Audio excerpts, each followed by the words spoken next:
Okay, introduction of elasticity. ये actually जो है ये सिलेबस का आपका पार्ट है और ये थोड़ा बड़ा चैप्टर है, इसके लिए मैं इसको 2 पार्ट में कवर करूँगा। तो जो पहला पार्ट है वो पहले यहाँ पे हम लोग डिस्कस करेंगे, है ना? तो पहले पार्ट में इलास्टिसिटी के बारे में कोई जानता है इलास्टिसिटी क्या है? Yes sir. बताओ इलास्टिसिटी क्या होती है? जब कोई रिजिड बॉडी में कोई फोर्स लगाया जाता है हाँ, वो हाँ। डिफॉर्म हो जाती है, ओके। और वो या फिर वो अपने पोजीशन पे आ जाएगी, या हुँ, फिर इतना फोर्स लगा दिया जाए कि वो हमेशा के लिए डिफॉर्म हो जाए। हुँ, ओके। लाइक स्ट्रेस हो गया, हुँ, मतलब कि हुँ। शीयरिंग स्ट्रेस होता है, स्ट्रेन होता है। कौन-सा स्ट्रेस होता है? Shearing, okay, okay. Shear stress, हाँ, ठीक है। Shear okay, stress. ओके, ठीक है। और देखो इसमें जो हम बात कर रहे हैं वो हम बात कर रहे हैं इलास्टिसिटी की या इलास्टिक प्रॉपर्टी की, ठीक है? तो वो इलास्टिक मटेरियल ऐसे मटेरियल हैं या इलास्टिसिटी ऐसी प्रॉपर्टी है जब मटेरियल में किसी तरह का कोई स्ट्रेस या लोड जब अप्लाई किया जाता है तो उसमें क्या होता है? डिफ़ॉर्मेशन होता है। ओके? ये डिफ़ॉर्मेशन के परिणाम स्वरूप, ठीक है, उस बॉडी के अंदर एक प्रतिबल, ठीक है, यह रिएक्शन फोर्स डेवलप होता है जो उस बॉडी को अपनी प्रारंभिक अवस्था में दोबारा लाने की कोशिश करता है, ठीक है। अगर इस अवस्था में अगर लगाया गया स्ट्रेस या लोड रिमूव कर दिया जाए या हटा दिया जाए तो क्या होगा? उस प्रतिबल की वजह से बॉडी क्या होगी? अपनी प्रारंभिक अवस्था में आ जाएगी। तो वो प्रॉपर्टी क्या होगी? उस मटेरियल का इलास्टिसिटी कहलाएगा या इलास्टिक गुण कहलाएगा। ओके, ठीक है। ऐसा पॉसिबल कब होता है? ऐसा कब पॉसिबल होगा? जैसे आपने बताया कि अगर मटेरियल में कोई हम लोड लगा रहे हैं, आपने जैसे पहला वर्ड बोला कि मटेरियल में हमने लोड लगाया, तो मटेरियल क्या करेगा? अपनी प्रारंभिक अवस्था में आने की कोशिश करेगा, ठीक है। लेकिन फिर आपने क्या बोला कि अगर लोड इतना लगा दिया जाए कि मटेरियल अपनी प्रारंभिक अवस्था में आने लायक प्रतिबल, समझना, आने लायक प्रतिबल, प्रतिबल कहाँ उत्पन्न होता है? मटेरियल के अंदर उत्पन्न होता है, ठीक है। इतना प्रतिबल उत्पन्न ना हो कि वो अपनी प्रारंभिक अवस्था में आ पाए तो वो अवस्था कहलाती है प्लास्टिक स्टेट। मतलब मटेरियल में एक बार अगर डिफॉर्मेशन हुआ तो उसके बाद फिर मटेरियल अपनी प्रारंभिक अवस्था में नहीं आएगा, ठीक है। वो होता है उसकी प्लास्टिसिटी, ठीक है। अब इलास्टिसिटी प्लास्टिसिटी में डिफरेंस समझना। तो इलास्टिसिटी है, इलास्टिसिटी में जब स्ट्रेस आपने लगाया तो स्ट्रेस की वैल्यू या स्ट्रेस का जो मैग्नीट्यूड है इतना कम था कि उसके परिणाम स्वरूप जो उत्पन्न प्रतिबल है, जो बॉडी के अंदर जो उत्पन्न प्रतिबल है, उसने अपने आप को, देखो एक चीज़ आप समझ के चलो कि जैसे ही आप लोड लगाना शुरू करते हो वैसे बॉडी के अंदर एक प्रतिबल या रिएक्शन फोर्स डेवलप होना शुरू हो जाता है, ठीक है। और उस रिएक्शन फोर्स की, क्योंकि हर बॉडी की अपनी एक लिमिट होती है, उस रिएक्शन फोर्स की भी एक लिमिट होती है, ठीक है। लेकिन हमारे द्वारा जो लगाया जाने वाला स्ट्रेस है उसकी लिमिट हम कंट्रोल करते हैं। अगर वो स्ट्रेस हम धीरे धीरे बढ़ाते जाएं और उस प्रतिबल की जो मैग्नीट्यूड है अगर उससे पार निकल जाएगा तो क्या होगा? प्लास्टिक डिफॉर्मेशन होगा। लेकिन अगर उस प्रतिबल के मैग्नीट्यूड के अगर अंदर है या मैग्नीट्यूड से कम है तो उस अवस्था में क्या होगा? जैसे ही हम स्ट्रेस हटाएंगे वैसे ही मटेरियल अपनी प्रारंभिक अवस्था में, प्रारंभिक पोजिशन में वापस आ जाएगा, ठीक है। क्लियर है यहाँ पे? Yes yes sir. सर। हाँ, किसी को डाउट है? आपको कोई डाउट है यहाँ पे? No sir. ओके, ठीक है। जैसे आप लोगों ने देखा होगा, जैसे स्प्रिंग आप लोगों ने देखा होगा, आपके घर में भी स्प्रिंग जैसे पेन में पड़ी होती है स्प्रिंग। आप स्प्रिंग को क्या करते हो? स्प्रिंग को आप खींचो या स्प्रिंग को आप ट्विस्ट करो तो उस केस में एक निश्चित लिमिट तक जब हाथ से उसको खींचते हो तो स्प्रिंग क्या होती है? अपनी प्रारंभिक अवस्था में तुरंत आ जाएगी, ठीक है। लेकिन जब आप उसमें ज़्यादा लोड लगा के जब स्प्रिंग आप खींच देते हो तो क्या होता है? स्प्रिंग परमानेंट बढ़ जाती है, ठीक है। ये जो परमानेंट जो बढ़ने की जो अवस्था है ये अवस्था कहलाती है क्या? प्लास्टिक स्टेज या प्लास्टिक अवस्था या प्लास्टिसिटी। एक्चुअली ये गुण है प्लास्टिसिटी और ये जो अवस्था है वो प्लास्टिक अवस्था है, ठीक है। लेकिन जब तक वो स्प्रिंग अपनी प्रारंभिक अवस्था में बार बार वापस आती रहेगी तब तक वो उसका प्लास्टिक इलास्टिक लिमिट के अंदर रहेगी और वो गुण जो होगा वो इसका इलास्टिक गुण कहलाएगा, ठीक है। आप इसमें लास्ट पॉइंट या चौथे पॉइंट में देख सकते हो, the property of the material to recover their initial position after relieving the stress और लोड इज कॉल्ड इलास्टिसिटी। समझ रहे हैं ना ये चीज़? क्या हुआ कि जैसे ही हमने लोड हटाया और मटेरियल लोड हटाने के बाद अगर प्रारंभिक अवस्था में आता है तो ये कहलाता है इलास्टिसिटी, ठीक है, यहाँ पे 4 जगह मैंने आपको इलास्टिसिटी बार-बार डिफाइन किया है, इसको आप लोग लिख सकते हो, ठीक है? वैसे आपकी बुक में है इलास्टिसिटी बट शायद उतना नहीं है, तो इसको चाहो तो लिख सकते हो। ओके? यहाँ तक किसी को कोई कन्फ्यूजन है? Yes sir. No sir. No sir. No sir. Okay, सही नोट शेयर करेंगे ना? ये नोट शेयर करूँगा, यस सर। ठीक है? नेक्स्ट स्लाइड में चलते हैं। नेक्स्ट स्लाइड में इसका एग्जाम्पल है, एक सिंपल सा एग्जाम्पल है। जैसे ये रबर है, जो इलास्टिक है, इस रबर को कैसे एक उंगली से रख के आप खींच रहे हैं, जनरली घर में कोई भी ट्राई कर सकता है। आप इसको खींच रहे हैं, ये खींचने में एक लिमिट होगी, जहाँ तक आप इसको कंटिन्यूअस खींचते रहेंगे तो जैसे ही छोड़ेंगे ये अपनी प्रारंभिक अवस्था में आ जाएगी। ओके, और अगर आप इसको एक लिमिट से ज़्यादा खींच देंगे तो क्या होगा, जो इसकी प्रारंभिक डायमेंशन थी उस डायमेंशन से इसका डायमेंशन थोड़ा सा बढ़ जाएगा। ठीक है, ये अवस्था आ जाएगी आपकी प्लास्टिक पॉइंट अवस्था आ जाएगी। ओके, अभी हम लोग आगे डिस्कस करेंगे स्ट्रेस स्ट्रेन कर्व, वहाँ पे आपको ज़्यादा क्लियर होगा। और जैसे ही आप इसमें इतना इसको खींच देंगे कि ये टूट जाए तो वो अवस्था कहलाएगी फेलियर स्टेज। ठीक है, तो हम लोग यहाँ फिलहाल इलास्टिसिटी की बात कर रहे हैं, तो यहाँ पे हम केवल एक प्रैक्टिकल करेंगे कि रबर को उंगली में लगाकर और जब इसको खींचेंगे और खींच के अगर इसको छोड़ेंगे और अगर ये अपनी प्रारंभिक अवस्था में आ गई तो वो अभी इलास्टिक स्टेज में है। ओके, ठीक है, ये एक एग्जाम्पल था। अच्छा, इसमें देखा जाए, एक इसमें वो स्लाइड में मैं कवर नहीं कर रहा हूँ क्योंकि आपके सिलेबस में नहीं है, बट जानकारी के लिए आपको मैं बता रहा हूँ कि इलास्टिसिटी और प्लास्टिसिटी ये मटेरियल के ऐसे गुण हैं जो मटेरियल की मैक्सिमम से मैक्सिमम क्वालिटी और प्रॉपर्टीज़ को प्रभावित करते हैं। एक वर्ड है क्रीप, आप लोगों ने क्रीप अभी तक नहीं पढ़ा है। ये क्रीप और इलास्टिसिटी का बहुत ही किसी का क्वेश्चन है कुछ? हाँ, नो सर, आपकी आवाज़ ही रिपीट कर रही थी। ओके, ये जो क्रीप है, ये क्रीप और इलास्टिसिटी और प्लास्टिसिटी या स्ट्रेस स्ट्रेन कर्व का बहुत ही क्लोज रिलेशन है। एक्चुअल में जो क्रीप होता है हाई टेम्परेचर पे होने वाला डिफॉर्मेशन। ओके, ये डिफॉर्मेशन जनरली होता है कितना, 900 डिग्री सेंटीग्रेड टेम्परेचर के ऊपर। तो इस अवस्था में क्या होता है कि देखिए, शायद आपको मटेरियल साइंस में कभी पढ़ने का मौका मिलेगा। इस अवस्था में क्या होता है कि जब मटेरियल में, आप लोगों को सबको पता है कि जैसे जैसे टेम्परेचर बढ़ाया जाता है वैसे वैसे मटेरियल में क्या होता है, एक्सपेंशन होता है। ओके, ठीक है, लेकिन यहाँ पे मटेरियल को ठंडा नहीं करेंगे, यहाँ पे हम मटेरियल का टेम्परेचर बढ़ाते जाएंगे और 900 डिग्री सेंटीग्रेड तक उसको हीट करते हुए लेके जाएंगे। ठीक है, 900 डिग्री सेंटीग्रेड के ऊपर जैसे ही पहुँचते हैं वैसे ही मटेरियल के अपने वेट के कारण मटेरियल में एक्सपेंशन स्टार्ट हो जाता है। ओके, और ये जो एक्सपेंशन होता है, अगर टेम्परेचर इतना रहे, इतना कंटिन्यू रहे, तो ये जो एक्सपेंशन है ये एक्सपेंशन परमानेंट हो जाता है। इसे बोलते हैं मटेरियल का प्लास्टिक डिफॉर्मेशन। ठीक है, तो टेम्परेचर का और इलास्टिसिटी का भी आपका जो रिलेशन है वो आपको समझ में आया।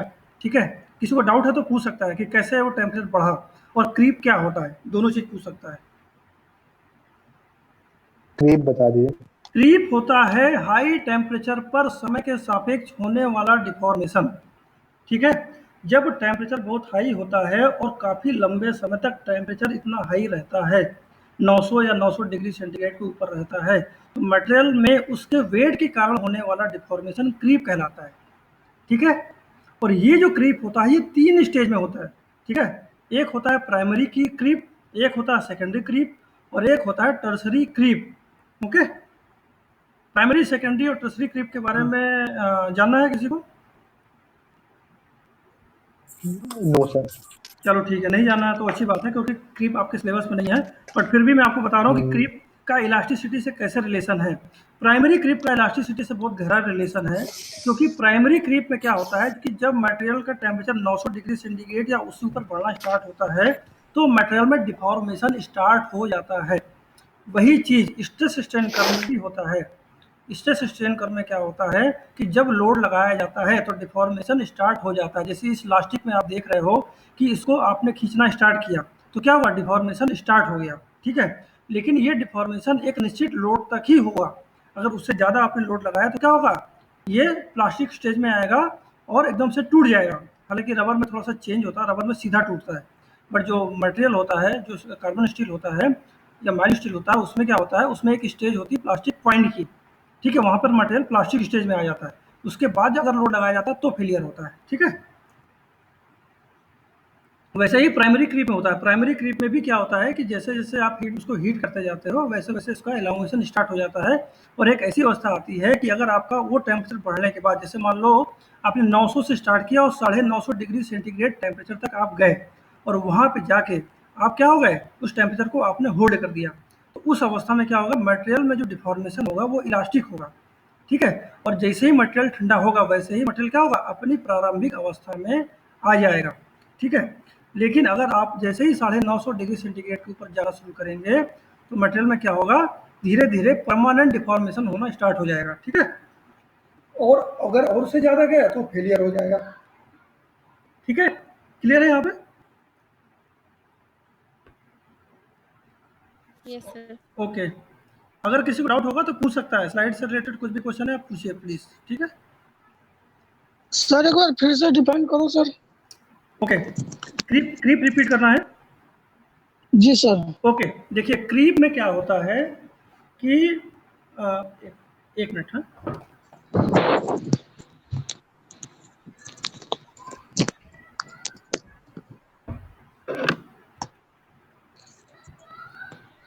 लाइव बोर्ड खुल गया?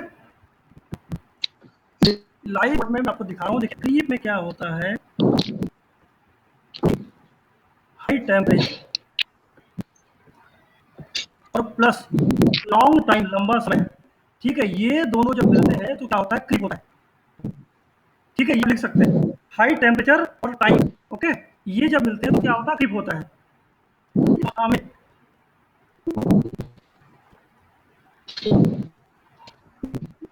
सर वॉइस लग रहा है आपकी। हाँ, एक मिनट रुको, इसको जरा मैं मिटा दूँ, मैं थोड़ा सा यूज़ कर रहा हूँ। इस अवस्था में सर ये स्प्रिंग पूछो।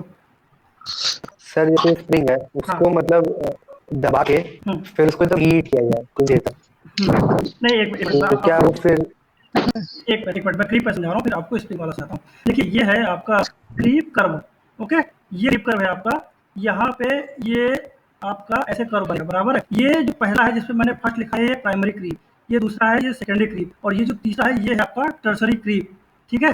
यहाँ पे आपका टाइम और यहाँ पे आपका टेम्परेचर, ठीक है, टेम्परेचर है ये अभी देखा, ओके। इसमें क्या होता है कि जो आपका ये प्राइमरी क्रीप है, ठीक है, जो आपका प्राइमरी क्रीप मैंने बोला है, इस प्राइमरी क्रीप का जो कंडीशन है ये इलास्टिसिटी से रिलेटेड है।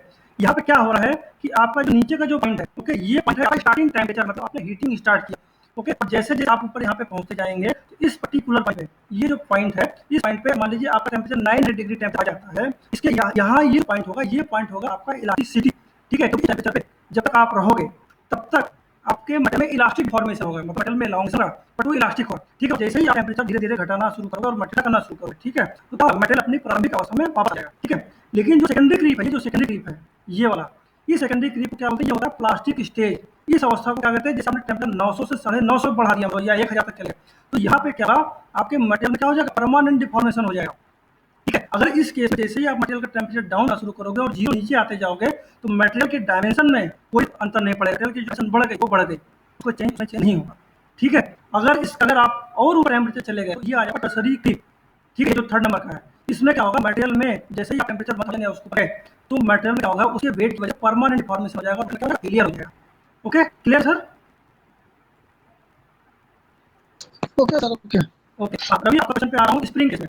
स्प्रिंग के केस में पहले आपको इलास्टिसिटी बता रहा हूँ, ठीक है। स्प्रिंग के केस में क्या होता है, ओके, स्प्रिंग के केस में जैसे आपने मान लीजिए ये स्प्रिंग लिया, ये स्प्रिंग है आपकी, ओके, इस स्प्रिंग में आपने क्या किया कि इस साइड पे बाहर की तरफ इसको खींचा, ठीक है, और खींच के आप एक किसी निश्चित दूरी तक लेके गए, मान लीजिए दूरी है आप कितनी, डेल्टा एक्स, ठीक है, यहाँ आप लेके गए और यहाँ पे आप क्या फोर्स लगा, एफ फोर्स, ठीक है, और जैसे ही आपने इसको छोड़ा तो क्या होगी, रिटर्न प्रारंभिक अवस्था में आ जाएगी। तो ये जो अवस्था है, ये अवस्था है आपकी इलास्टिसिटी, ठीक है, और इस अवस्था में जो स्प्रिंग है वो आपकी इलास्टिक लिमिट के अंदर ही रहेगी, ठीक है। लेकिन अगर आपने क्या किया कि ये जो स्प्रिंग है, स्प्रिंग में आपने इतना लोड लगा दिया, स्प्रिंग आपने इतना लोड लगाया कि वो स्प्रिंग यहाँ पे आपने इसको विस्थापन किया और आपने इसमें लोड लगाया F2 और इसका विस्थापन गया यहाँ पे डेल्टा वाई तक, ठीक है। तो ये डेल्टा वाई है, ये delta y is greater than delta x है, ठीक है। तो इस केस में क्या होगा, प्लास्टिक डिफॉर्मेशन होगा और जो आपकी स्प्रिंग है वो इस लोड F2 को हटाने पर वापस नहीं आई, ठीक है भाई, क्या हो गया? हाँ, तो दूसरा सर बता। पहले में आप देख सकता ओके ओके, स्प्रिंग हाँ हाँ कुछ, स्प्रिंग को मैं दबा दूं, हाँ, मैं हाँ। कंप्रेस कर दूं, कंप्रेस करने के बाद आपने कहा फिर कर दो कुछ देर के लिए, तो वो उसी पोजीशन पे रह जाएगा, हाँ, मतलब डिफॉर्म है। हाँ, तो मैं स्प्रिंग प्रेस करके उसको प्रेस में हीट कर दूं कुछ समय देता हूँ, फिर से स्टैंड होगा कि वो उसी पोजीशन पे रहेगा? नहीं, उस केस में जैसे अगर आप स्प्रिंग को दबा के और हीट किया, ठीक है, तो हीट करने की वजह से उसकी जो इलास्टिसिटी खत्म हो जाएगी, ठीक है, और खत्म होने के बाद जो स्प्रिंग है वो अपनी जिस अवस्था में उसको दबा हीट किया था उसी अवस्था में ही चली जाएगी। ओके, हाँ, ठीक है, क्लियर, ओके, यस ओके। चलो आगे बढ़ते हैं, ये टूट लगा, अच्छा हाँ, अच्छा ओके। उसके बाद आते हैं स्ट्रेस, ठीक है। स्ट्रेस ये भी आपके सिलेबस में है। स्ट्रेस में क्या है, स्ट्रेस को जनरली हिंदी में बोला जाता है तनाव, ठीक है। तनाव जैसे आपके जैसे अभी आपको ज़्यादा काम पड़ गया तो क्या होता है, तनाव हो जाता है, ठीक है। तो ये वैसे ही तनाव है। ये जो तनाव है ये होता है फोर्स अपॉन एरिया, मतलब पर यूनिट एरिया में लगने वाला फोर्स है ये एक्चुअली।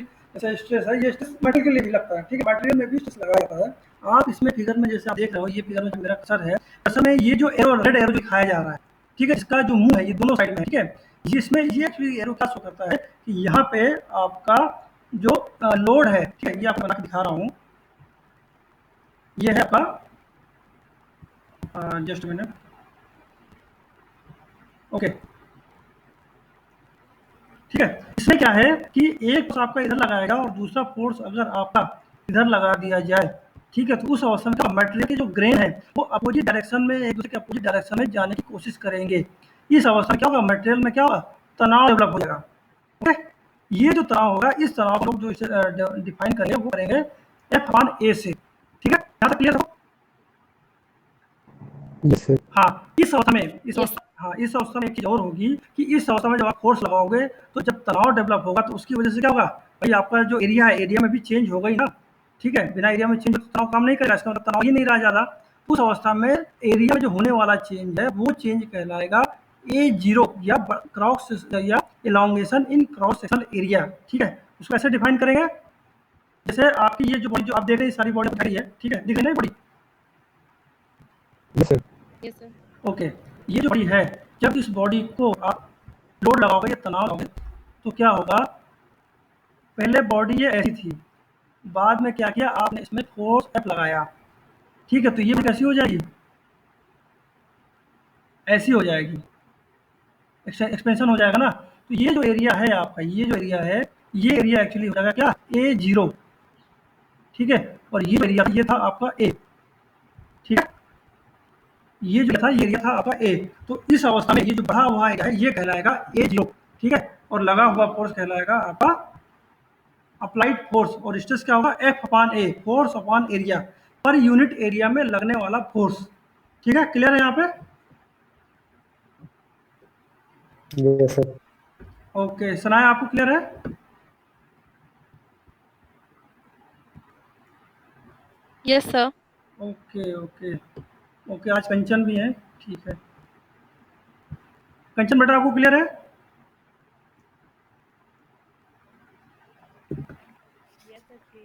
ओके, ठीक है।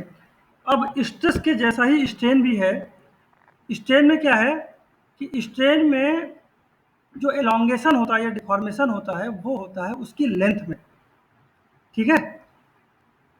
ज़्यादा अंतर नहीं है इसमें स्ट्रेस और स्ट्रेन में, बट इसमें केवल लेंथ में डिफॉर्मेशन होगा। इसमें दिया हुआ it is a deformation per unit length of the body, ठीक है। It is also called as axial strain, linear strain and longitudinal strain, ठीक है। ये टाइप है स्ट्रेन के, इसको आप लोग लिख सकते हो, ठीक है, क्लियर है? अच्छा, इसमें जो आपने स्ट्रेस पहले देखा था, स्ट्रेस में आपने कैसा देखा था, स्ट्रेस में भी लगभग वैसे ही डिफॉर्मेशन हो रहा था जैसे स्ट्रेन में हो रहा है, बराबर है? यस सर हाँ, और यहाँ पे स्ट्रेन में भी वैसे ही है, बट फार्मूले में थोड़ा सा चेंज होता है। यहाँ पे एप्सिलॉन क्या हो जाता है आपका, delta L upon L zero, ठीक है। डेल्टा एल जो है वो आप फिगर में देख रहे होगे, ये है डेल्टा एल टोटल एलोंगेशन, ठीक है, और जो एल है आपकी प्रारंभिक लंबाई, ठीक है। और जो L0 है वो है आपकी एक्चुअली L या L0 दोनों सेम है, ठीक है, L या L0 दोनों सेम है, ओके, वो है आपकी प्रारंभिक लंबाई। Yes sir. तो इसका जो फॉर्मूला है वो डेल्टा L अपॉन L0 है। इसमें ये चीज़ ध्यान रखना है कि यहाँ पे जो आपका जो स्ट्रेन के लिए हमेशा लेंथ में ही डिफॉर्मेशन होगा, ठीक है, स्ट्रेस में आपका एरिया में डिफॉर्मेशन होगा, ओके। ओके, यहाँ तक डाउट है किसी को? No sir. ओके, नेक्स्ट पे चलते हैं। हुक्स लॉ, हुक्स लॉ आपके सिलेबस में है, ठीक है, लेकिन हुक्स लॉ को मैं यहाँ पे ज़्यादा कवर नहीं कर रहा हूँ क्योंकि हुक्स लॉ की कल सेपरेट क्लास एक लूँगा, ठीक है। हुक्स लॉ में क्या है, हुक्स लॉ में मटेरियल में जब लोड लगाया जाता है, और लोड कब होता है, लोड ऐसा लगाया जाए कि वो उसकी इलास्टिक लिमिट के अंदर ही रहे, तो उस अवस्था में जो स्ट्रेस होगा वो स्ट्रेन के प्रोपोर्शनल होगा, ठीक है, और ई बराबर होगा स्ट्रेस अपॉन स्ट्रेन। जो मैंने आपको स्प्रिंग का एग्जांपल दिया हुआ था, एक याद है आपको, अभी थोड़ी देर पहले स्प्रिंग का एग्जांपल दिया हुआ था। Yes sir. हाँ, ये वही स्प्रिंग का एग्जांपल है, ठीक है, ये हुक्स लॉ पर आधारित है, ठीक है। स्प्रिंग में, इसमें आप फिगर में देखिए, ये फिगर में आपने स्प्रिंग को एक जगह फिक्स कर दिया, ठीक है, और उसके बाद इसमें उस समय इसकी प्रारंभिक लंबाई क्या है आपकी, मान लीजिए एल है, कुछ भी है मान लीजिए, ठीक है। फिर आपने क्या किया कि आपने इसमें वेट डब्ल्यू एल लगाया, ठीक है, तो उस अवस्था में क्या होगा, इसमें एलोंगेशन होगा, स्ट्रेस होगा, ठीक है। तो इस अवस्था में जो एलोंगेशन एल होगा, एक्चुअली उसकी वजह से जो स्ट्रेस होगा वो स्ट्रेस स्ट्रेन के डायरेक्टली प्रोपोर्शनल होगा, ठीक है। लगाया गया जो फोर्स है वो लंबाई में होने वाले चेंज के प्रोपोर्शनल होगा, ठीक है, क्लियर है? Yes sir. हाँ, और यहाँ पे ई होगा आपका मॉडुलस ऑफ इलास्टिसिटी, ठीक है। किसी को कोई यस डाउट है, सर। किसी को कोई डाउट है यहाँ पे? ठीक है, आगे आते हैं स्ट्रेस स्ट्रेन कर्व पे। स्ट्रेस स्ट्रेन कर्व पहले मैं एक साइड में आपको खोल लेता हूँ, stress strain curve.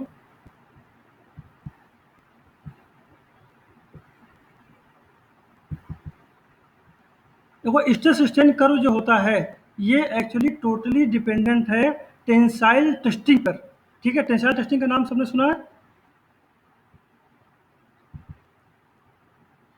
No sir, मतलब वही लोड जब बढ़ाते चले जाते हैं, हाँ ठीक है। हाँ, वही है, वही है, बिल्कुल सेम वही है। इसमें मैं आपको दिखा रहा हूँ,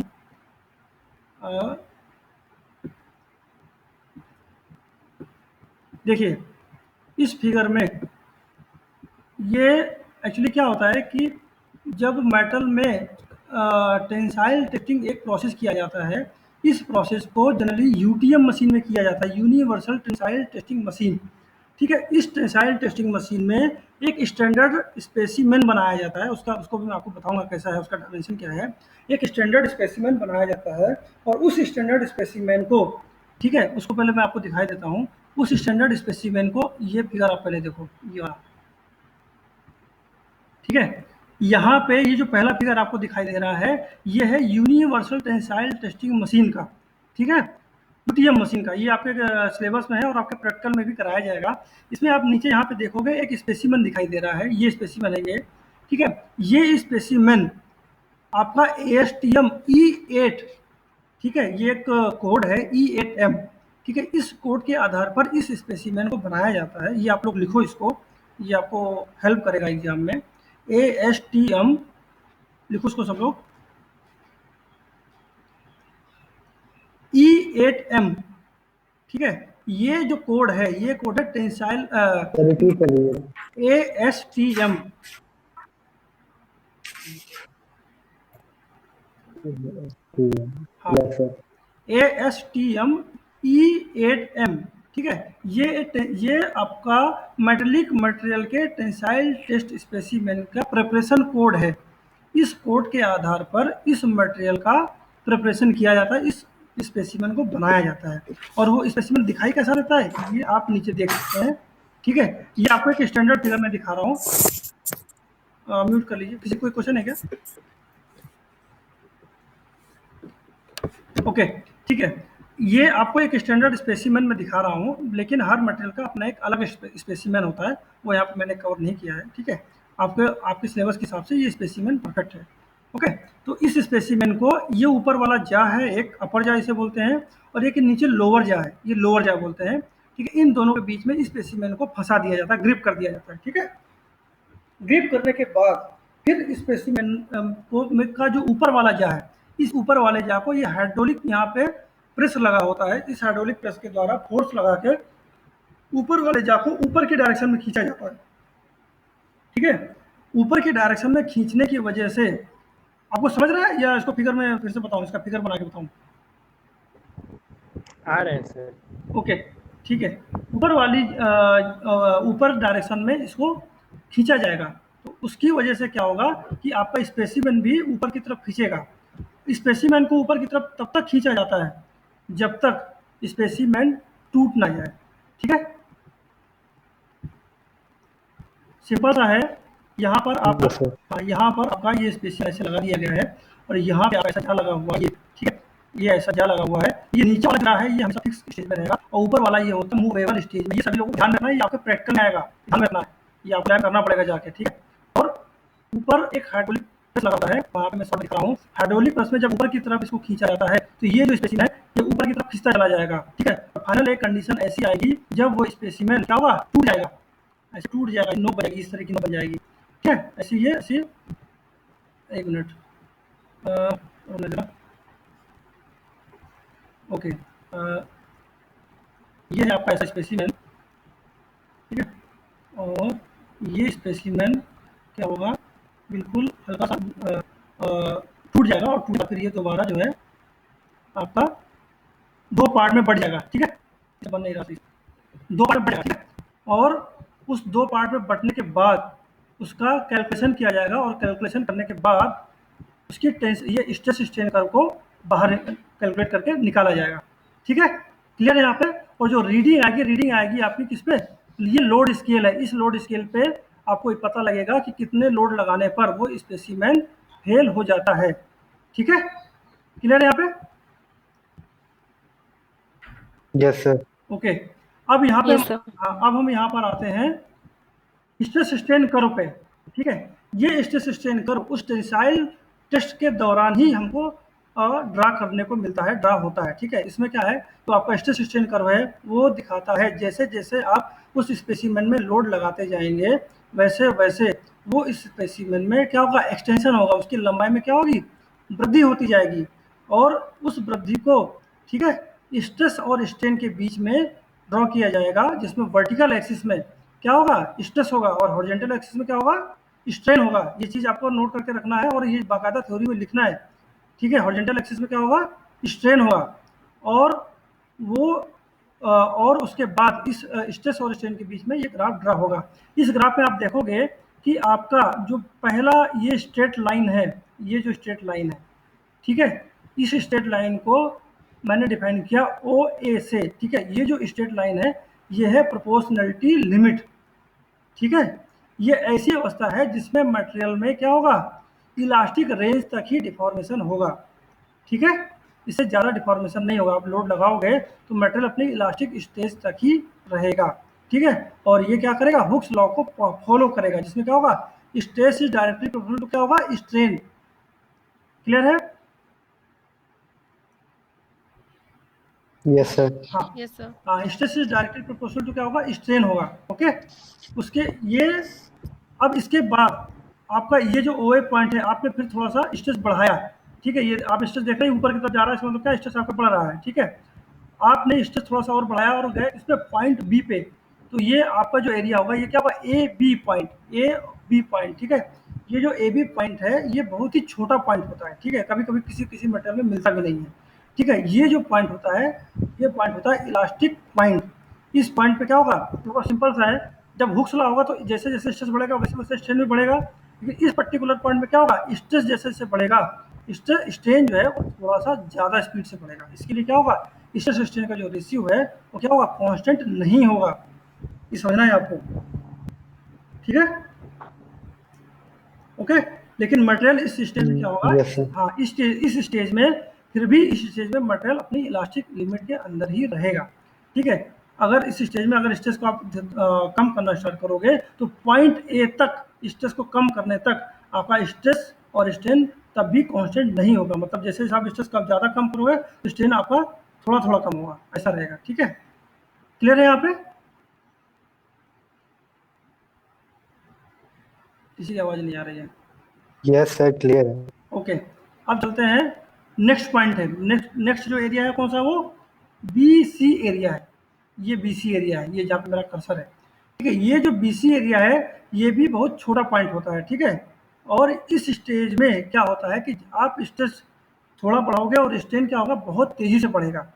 ठीक है, देखो सिंपल समझो, परिभाषा हमेशा ध्यान रखो। ठीक है, स्ट्रेन क्या होता है, लंबाई में होने वाली वृद्धि है। ठीक है, समझ रहे हो? और स्ट्रेस क्या है, एरिया में होने वाली वृद्धि है ना।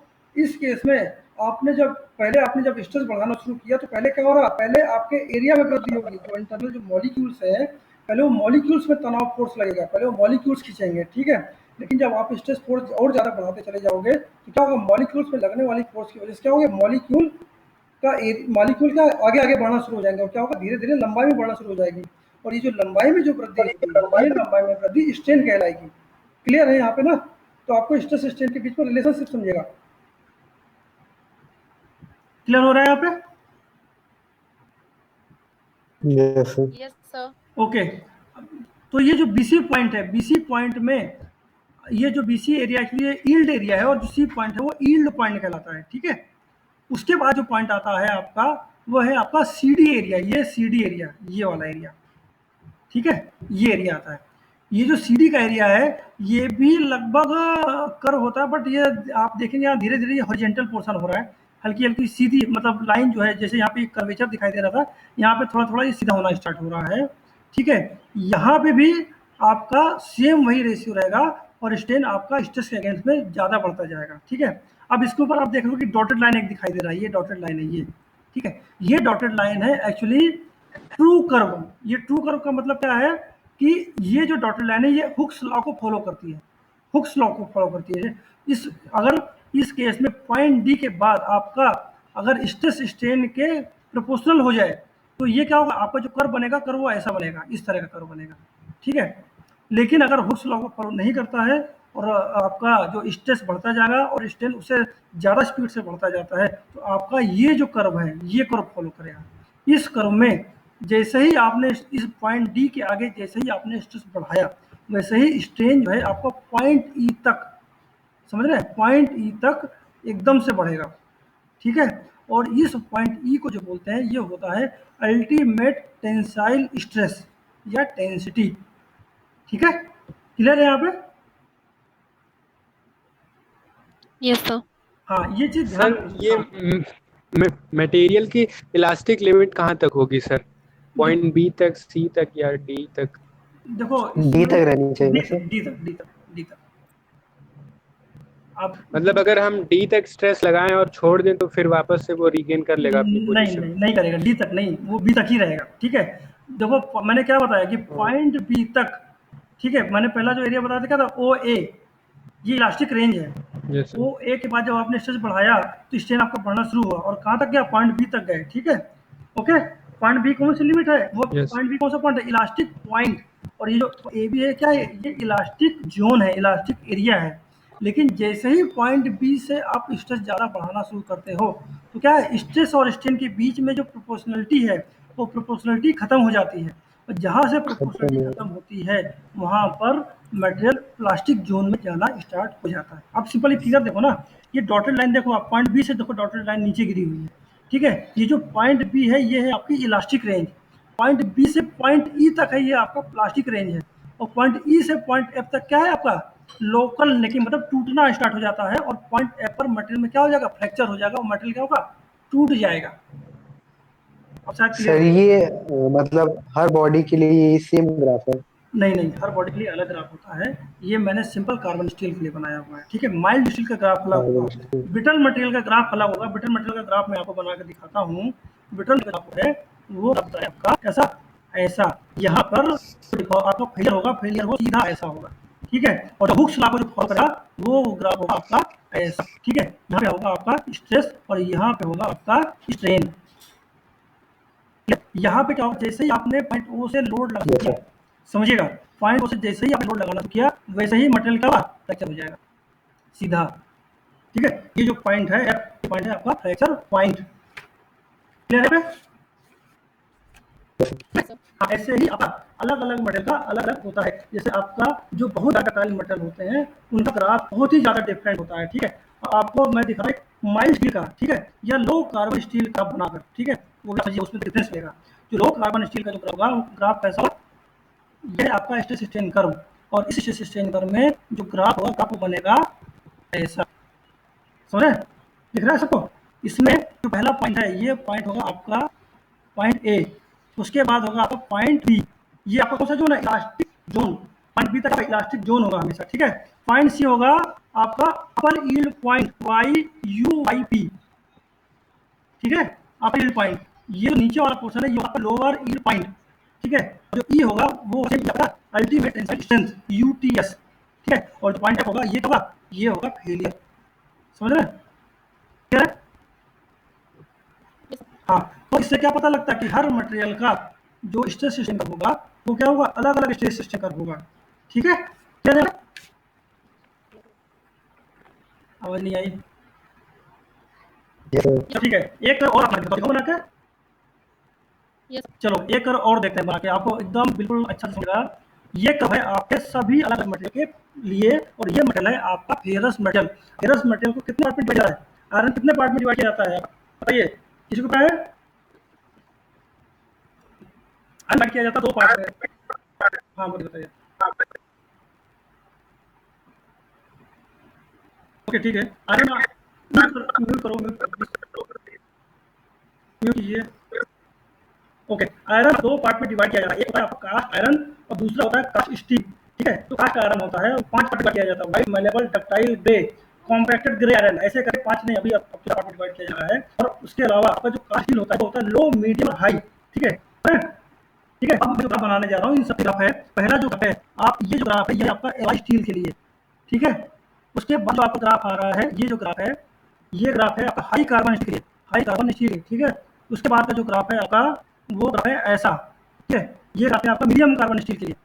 ठीक है, उसके बाद जो ग्राफ है आपका वो है आपका इसके लिए माइल्ड स्टील के लिए। ठीक है, उसके बाद रफ आयरन उसमें आए तो रफ आयरन का इसमें नहीं दिखा, उसके बाद कास्ट आयरन के लिए, कास्ट आयरन ग्राफ सबसे नीचे है।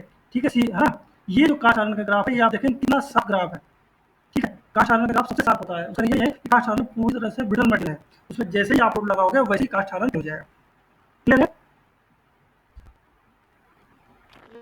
Yes, sir. ओके, तो हाँ बताइए कोई तभी क्वेश्चन? कास्ट आयरन मतलब कास्ट आयरन तभी यूज किया जाता है मैक्सिमम में। कास्ट आयरन कहाँ भी जाता है बताइए? जैसे जैसे कोई कोई बनाया जाता है जिसमें ज्यादा कास्ट आयरन को यूज किया है आपका मैनहोल का ढक्कन बनाने में।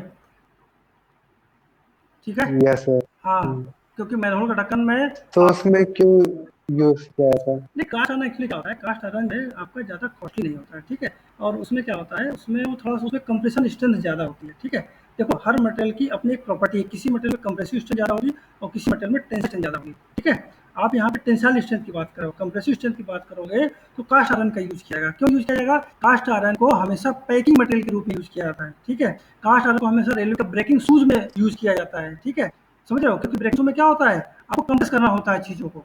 ठीक है, आप भाई ब्रेक तभी तो ट्रेन में लगेगी जब उसको ब्रेक कंप्रेस कर पहिए को, तभी तो ब्रेक लगेगी। ठीक है, यस सर। हाँ, तो उस समय में उसकी कंप्रेशन स्ट्रेंथ ज़्यादा होनी चाहिए, तो क्या होगा वो घिस जाएगा। अगर आप उसकी जगह नॉर्मल कार्बन स्टील लगा दोगे तो नॉर्मल कार्बन स्टील घिस जाएगा। ठीक है, वो घिस खत्म हो जाएगा, ये चिपक जाएगा उसी के साथ। ठीक है, क्योंकि टेंसाइल फोर्स काम कर रहा है ना, एक व्हील घूम रहा है इतनी हाई स्पीड से, तो जो फोर्स लगाएगा वो टेंसाइल फोर्स होगा ना, तो उस टेंसाइल फोर्स की वजह से Yes, sir. मटेरियल में एलोंगेशन हो जाएगा। तो हमें एलोंगेशन नहीं करना है, हमें क्या करना है, उस व्हील को रोकना है। इसके लिए वहाँ पे हम लोग कास्ट आयरन के ब्लॉक का यूज करते हैं। ठीक है, ओके सर। हाँ, क्लियर है सबको? सुना है आपको? क्लियर है? Yes, sir. ओके, कंचन आपको? ओके ठीक है, और इसमें आपको क्लियर है? ओके, और ग्राफ देखना है, एक एल्यूमिनियम ग्राफ बना है। कैसे बनाने Yes, हैं sir, ग्राफ बनाएंगे। थोड़ा अच्छे से क्लियर कर दीजिए। तो एल्यूमिनियम का ग्राफ देखें, एल्यूमिनियम आपके हिसाब से कैसा धातु है? सबसे ज्यादा डक्टाइल मटेरियल में Sir, से? हाँ, हाँ मतलब कि जल्दी ब्रेक नहीं होता, हैं? अरे भाई जल्दी ब्रेक नहीं होता। सबसे ज्यादा डक्टाइल मटेरियल, जब आप उसमें टेंसाइल लोड लगाओगे तो सबसे ज्यादा एलोंगेशन होगा उसमें। आप एल्यूमिनियम हाँ भाई मतलब जल्दी ब्रेक नहीं होगा। हाँ हाँ, वही मैं बोल रहा हूँ। ज्यादा फैलाव होता है सर जिसमें, हाँ ज्यादा फैलाव होता है एल्यूमिनियम में। हाँ हाँ, ज़्यादा फल होता है, बराबर बराबर। ओके ठीक है, म्यूट म्यूट करिए प्लीज। हाँ, एल्यूमिनियम का देखिए, एल्यूमिनियम का ग्राफ है ऐसा, ठीक है, और ये है एल्यूमिनियम ग्राफ, ठीक है, समझ रहे हैं अब? नहीं शो हो रहा। ओके, सो होगा अभी, सो होगा कि हाँ सो होगा। Yes sir. ये है आपका एल्यूमिनियम ग्राफ, ठीक है, यहाँ पे आपका स्ट्रेस, यहाँ है आपका स्ट्रेन, ठीक है। इसमें क्या हो रहा है, सेम वही चीज़ है, यहाँ पे आपका यू वाई पी है, यहाँ पे एल वाई पी है, ठीक है, यहाँ पे पॉइंट बी है, ठीक है। लेकिन आप इसको पहले वाले फिगर से अगर कंपेरिजन करोगे, ये वाला फिगर यहाँ पे दिख रहा है, पहला फिगर, ये पहला फिगर, ठीक है। इस फिगर में देख रहे हो जो आपको पॉइंट एफ है, पॉइंट एफ कैसा है, हल्का सा नीचे जाके है, ठीक है, बराबर है। लेकिन इसमें क्या हो रहा है, मैंने कहा है आपको पॉइंट एफ है, ये एकदम ऊपर टॉप से जाके हो रहा है। यहाँ पे क्या हो रहा है, जब वो जैसे ही अपनी टेंशन को पार करेगा तो सीधा उसकी लंबाई में सीधा वृद्धि होती चली जाएगी, ठीक है, लंबाई जो लॉन्गेस्ट होगा वो बहुत ज़्यादा होगा, उसके बाद वो टूटेगा, ठीक है, समझ रहे हैं? इसमें इस फिगर में आप देखोगे, इस फिगर में ये जो झुकाव हुआ है, जो ऐसा ये बो हो गया है, इस बो का मतलब है कि यहाँ पे आपका स्ट्रेन तो बढ़ता जा रहा है, लेकिन इस पर्टिकुलर पोजीशन में पॉइंट एफ जो सबसे पीक पॉइंट है, इस पीक पॉइंट के बाद आपका स्ट्रेन तो बढ़ेगा, लेकिन स्ट्रेस धीरे धीरे आपका क्या होता जाएगा, कम होता जाएगा। समझ में आया कि फिर से समझाऊं? Yes sir. ठीक है भाई, Yes, स्ट्रेस, sir. हाँ स्ट्रेस क्या है, आप स्ट्रेस में लोड लगा रहे हो, ठीक है, आपने इतना लोड लगा दिया कि उसमें एक ऐसी सिचुएशन आ गई कि उस पर्टिकुलर लोड के बाद उस मटेरियल में आपको दोबारा लोड लगाने की जरूरत ही नहीं पड़ी और वो मटेरियल क्या हो गया, टूट गया, ठीक है। ये जो पॉइंट एफ जो है, ये पॉइंट एफ, ये वही अवस्था है, ठीक है। लेकिन एल्यूमिनियम में क्या है, एल्यूमिनियम में ऐसा नहीं है। एल्यूमिनियम में ये जो पोर्शन है, इस पोर्शन में आपको फ्रैक्चर करने के लिए कंटिन्यू स्ट्रेस लगाना पड़ेगा, कंटिन्यू स्ट्रेस लगाना पड़ेगा, आप लोड बढ़ा, जहाँ पर भी आप स्ट्रेस कम कर दोगे, कांस्टेंट कर दोगे, वहाँ पे एल्यूमिनियम का एल्यूमिनियम टूट जाएगा, क्योंकि जो एल्यूमिनियम सबसे ज़्यादा कठोर मटेरियल है और उसको तोड़ने के लिए ज़्यादा स्ट्रेस पड़ेगी, कंटिन्यूअस स्ट्रेस की जरूरत पड़ेगी, ठीक है, क्लियर? Yes, sir. ओके ठीक है। अभी इसमें एक चीज़ और एक चीज़ रह गई है, आपका ये जो पीस दिखाया गया टेंसाइल टेस्टिंग करने के लिए, जो ये स्पेसिमेन का पीस है, ये स्पेसिमेन का पीस तो यहाँ पे मैंने बना दिया है, बट एक्चुअल में एज अ इंजीनियर आपको स्पेसिमेन की डायमेंशन का भी पता होना बहुत ज़रूरी है, ठीक है। तो स्पेसिमेन की जो डायमेंशन है, वो डायमेंशन कहाँ से मिलेगी आपको, स्पेसिमेन की जो डायमेंशन मिलेगी वो मिलेगी कहाँ पे, जो मैंने आपको कोड दिखाया था, E8M, ठीक है। E8M में जब आप जाओ उसमें आपको डायमेंशन मिलेगी। जनरली क्या होता है, आपको मैं दिखा रहा हूँ, अगर ये है आपका स्टेशन बना हूँ मैं,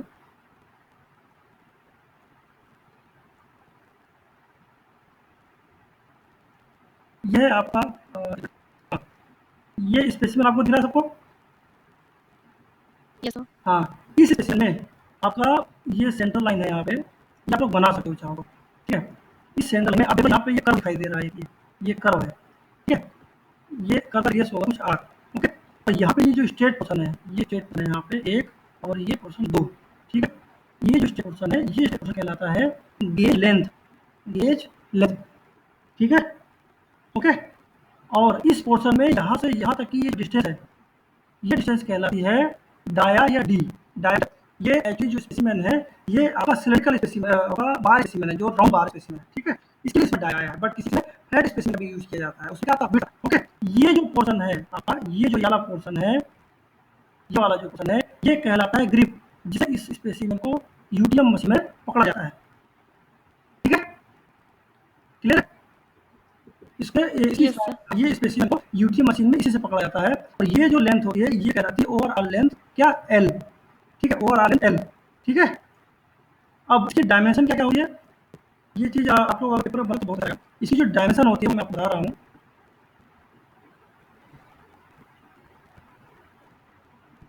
जस्ट मिनट,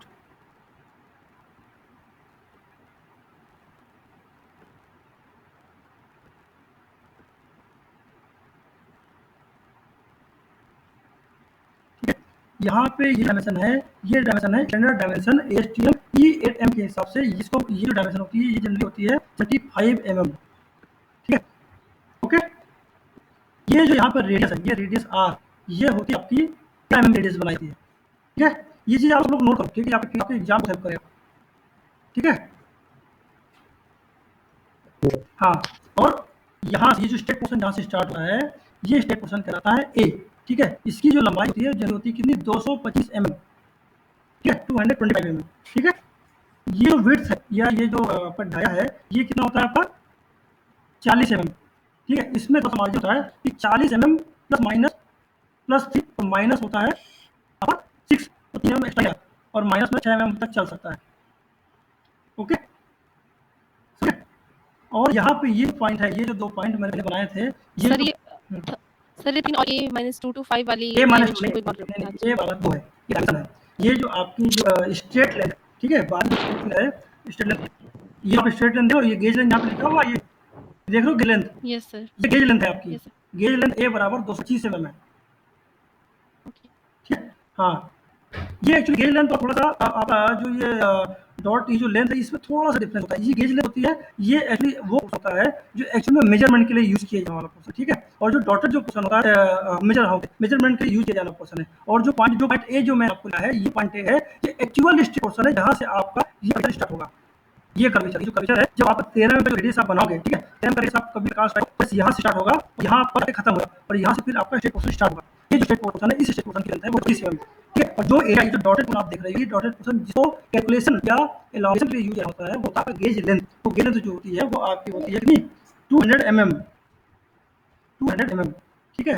इसमें प्लस माइनस 0.5 mm का टॉलरेंस रखा जाता है, ठीक है। हाँ, और इस टोटल है, टोटल स्पेसिंग जो टोटल लेंथ है, ये होती है 450 mm टोटल लेंथ है,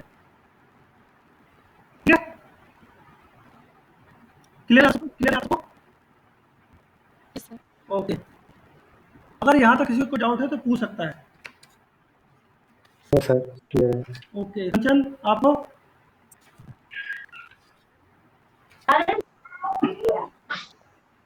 सोमेश, चलो मैं, हेलो हेलो, हाँ सोमेश,